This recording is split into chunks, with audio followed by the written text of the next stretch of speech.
We first met the navigation team last fall. We come up here all the time and we just talk to campers. At a homeless camp near the intersection of I-5 and I-90. Seattle Police Outreach, anyone home? To some, it might seem like an unusual team. Police officers working side by side with social workers toward a common goal, getting people the help they need to get off the streets. Did someone come to you and say, hey, you want to go out with some cops and help with the homeless situation? How was it pitched to you? Yes. Yvonne Nelson, a social worker with an organization called REACH, had mixed feelings about working alongside police officers like Wesley Phillips, worried it could scare people from asking for help. It was a struggle at first, I have to say. We asked them to stand back while we talked to people in tents, and we were worried about truthful information coming from the campers that we were serving.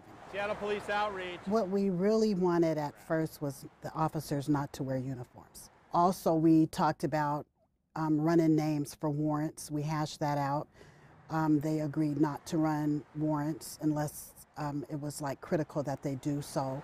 Officer Phillips, who volunteered for the assignment, saw the navigation team as an opportunity to do what he became a cop for to begin with. A lot of it was still unknown in the beginning, but I mean, wanting to become an officer in the first place was to help other people, kind of open your eyes to how many people that are homeless and the amount of encampments in the city.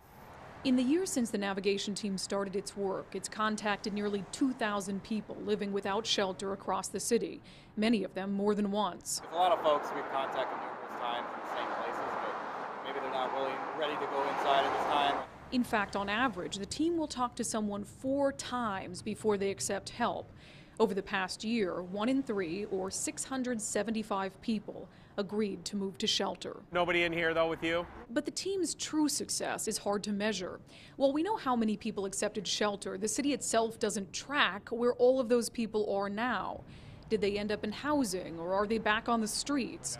The city is working to gather that information for us as we speak. So this is the base, and then from here you go out into the field. We visited Yvonne and Officer Phillips at the team's headquarters in the city's Emergency Operations Center last month.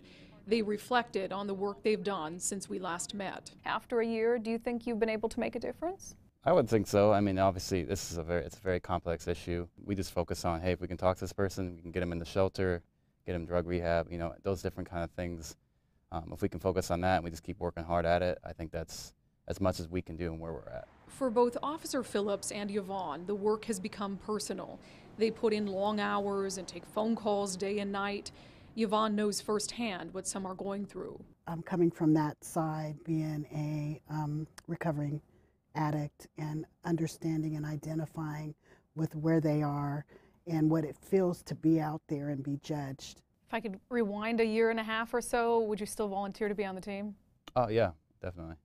Is there anything that you've learned over the last year from working directly with police officers? Anything you've learned from them?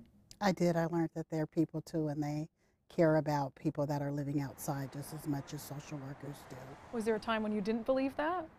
Yeah, when it first started.